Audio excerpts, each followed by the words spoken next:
নস্কর, তাই না? হ্যাঁ। আগে কোনো কম্পিটিশনে নাম দিয়েছিস? দিয়েছিলাম রে, কিন্তু পারিনি।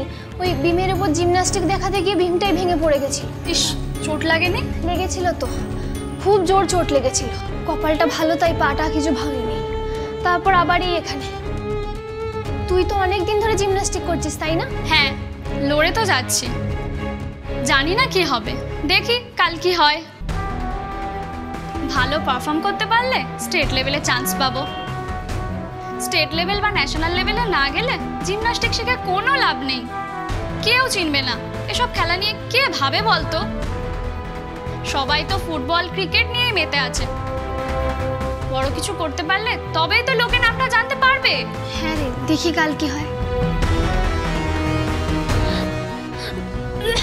কি রে, কি হলো? গা গুলাচ্ছে? শরীর খারাপ লাগছে? না না, ঠিক আছে।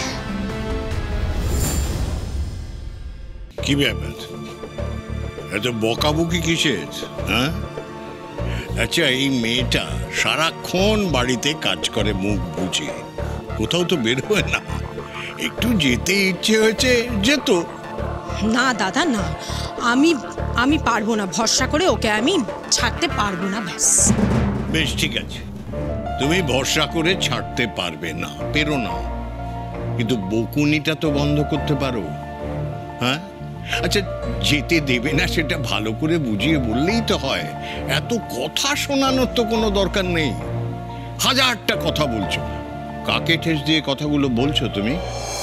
না দাদা, ঠেস দিয়ে নয়, ঠেস দিয়ে নয়।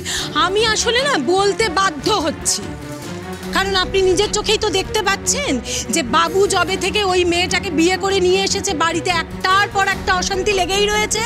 হ্যাঁ, আর দিদি ভাই যখন খুশি বলছে আমি বাড়ি থেকে বেরিয়ে যাব, কখনো পোটলা পাটলি নিয়ে রওনা দিয়ে দিচ্ছে। এখন তো বাপের বাড়ি গিয়েই বসে আছে, তা থাকুক, তার যা মর্জি সে করুক। কিন্তু আমি কোন চোরদায় ধরা পড়েছি বলুন তো, যে এই এত ঝামেলা বিপত্তি সব কিছু আমাকেই সামলাতে হবে?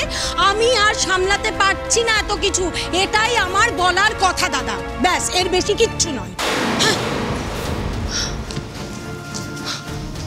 অদ্ভুত তো।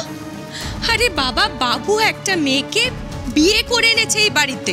হ্যাঁ, আর এই বাড়ির কেউ এই বাড়ির তাকে বউ হিসেবে মানছে না। হ্যাঁ, মেয়েটা খেলতে গেছে, হ্যাঁ, সেখানে সবাই বলছে মেয়েটা দারুণ জিমন্যাস্টিক করে, ব্যাস কেউ সমর্থন করছে না। কিন্তু এখানে যদি পৌশালী হতো সবাই সমর্থন করতো। আমি জানি তো, ওকে নিয়ে নাচানাচি করতো একেবারে। পৌশালী তো মায়ের চোখে হিরে, মা যা দেখাবে ওকে দেখতে হবে, সবাইকে দেখতে হবে। জ্যাঠাই, একটা কথা বলবো, তুমি প্লিজ এই নিয়মগুলো পাল্টে দাও না। মায়ের মর্জি মতো চলতে হবে, যা বলবে শুনতে হবে, এই ভাবাটাই না অন্যায়, জানো তো? কোথায় ঠিক আছে? ওয়াক করলি তো? ডান্ডে পিন্ডে গিলেছিস নাকি? না রে, তেমন কিছু খাইনি। কেন যে এরকম হচ্ছে না আমি বুঝতে পারছি না। চিন্তায় ফেললি তো? আমাকে তো তোর রুমেই থাকতে দিয়েছে, কিন্তু আমি তো ওই রুমে থাকবো না, 4 নম্বর রুমে বন্ধুদের সাথে থাকবো। তোর কি খুব অসুবিধা হবে? তুই একা থাকতে পারবি তো? হ্যাঁ, সে পারবো, অসুবিধা নেই, কিন্তু তোর নিজের ঘর থাকতে তুই বন্ধুদের সাথে কেন থাকবি রে? দোষ, বন্ধুরা সব অন্য ঘরে, আমি এখানে একা একা কি করব? রাতে একসঙ্গে আড্ডা মারবো, একটু নাচ গান করবো, তারপর শুয়ে পড়বো। যাবি নাকি 4 নম্বরে? চল না। না রে, আমার শরীরটা একদম ভালো না, আমি একটু আরাম করি। ঠিক আছে, তুই রেস্ট নে তাহলে।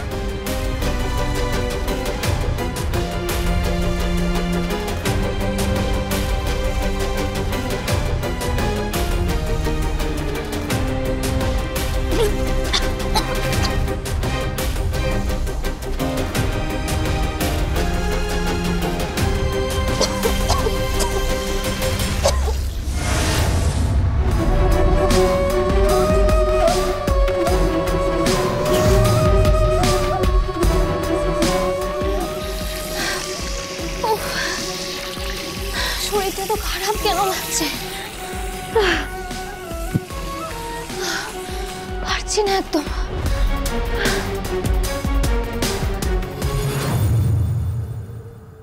কাকে কি বলবো, কি বা বোঝাবো, আর বোঝালেও বা কে বুঝছে। আমি একটা কথা বলবো জ্যাঠাই, আমি না একটা জিনিস বুঝতে পেরেছি। তুমি বলতে না তোমার এমন মেয়ে পছন্দ যে সরল, সৎ, কর্মঠ, জীবনে কিছু একটা করার ইচ্ছে আছে, অথচ কোনো অহংকার নেই। ফড়িং না ঠিক সেই রকমই মেয়ে জ্যাঠাই। আমার সঙ্গে না ওর অনেক মিল আছে।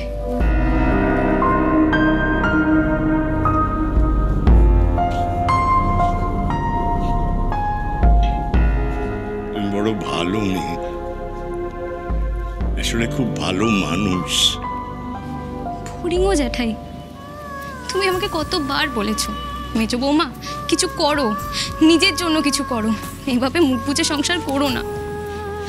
আমি পারিনি জ্যাঠাই, আমি পারিনি, কিন্তু বিশ্বাস করো আমি জানি ফড়িং ঠিক পারবে, ও পারবেই। একদিন ওর জন্য আমাদের পরিবার গর্বিত হবে, ও আমাদের সবার মুখ উজ্জ্বল করবে, করবেই দেখো। আর সেই দিন হয়তো ফড়িংয়ের জিমন্যাস্টিক দেখতে যাওয়ার জন্য মা আর বারণও করবে না, নিজেই হয়তো সঙ্গে করে নিয়ে যাবেন, আর বকবেনও না।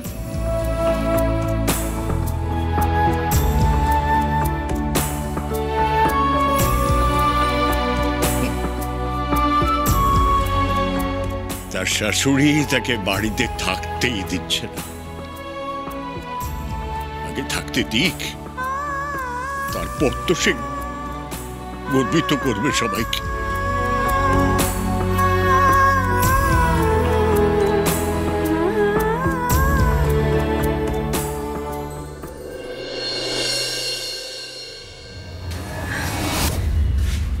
দাদা তুই না, বমি করলে দেখলাম সব তো জল শরীর থেকে বেরিয়ে গেল। এই জলটা টকটক করে খেয়ে নাও। না রে দাদা, জল খাবো না, গাটা কিরম গুলাচ্ছে বুঝলি তো, আমি অল্প করেই খেয়েছি। তারপর তুই আবার লেবু জলটাও দিলে খেলাম, তাও এরম কেন হচ্ছে না বুঝতে পারছি না। এখন জলটা খেয়ে নাও, তারপর একটা টানা ঘুম দাও, সকাল সকাল উঠবে দেখবে একদম চাঙ্গা লাগছে। খেয়ে নাও, ঢকঢক করে খেয়ে নাও।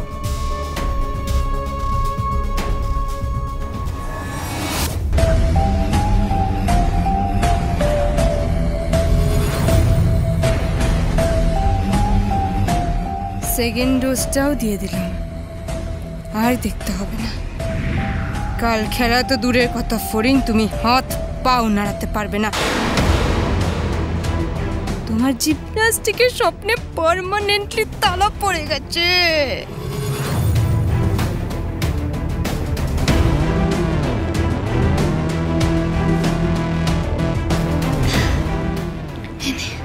ঠিক আছে, এবার একটু ভালো লাগছে।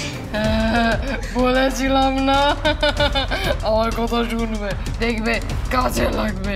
আমি কিন্তু ভালো ওষুধ দিই। ধন্যবাদ রে দাদা, আমার নিজের দাদা থাকলেও বোধহয় এত করতো না। তুই অনেক খেয়াল রাখলি আমার, তোর কথা আমার মনে থাকবে। ঠিক আছে ঠিক আছে, এত প্রশংসা করতে হবে না। যাও যাও, ঘুমিয়ে পড়ো, ভালোভাবে ঘুমোবে। হ্যাঁ ঠিক আছে, আসছি। হ্যাঁ ব্যাস, কেল্লা ফতে।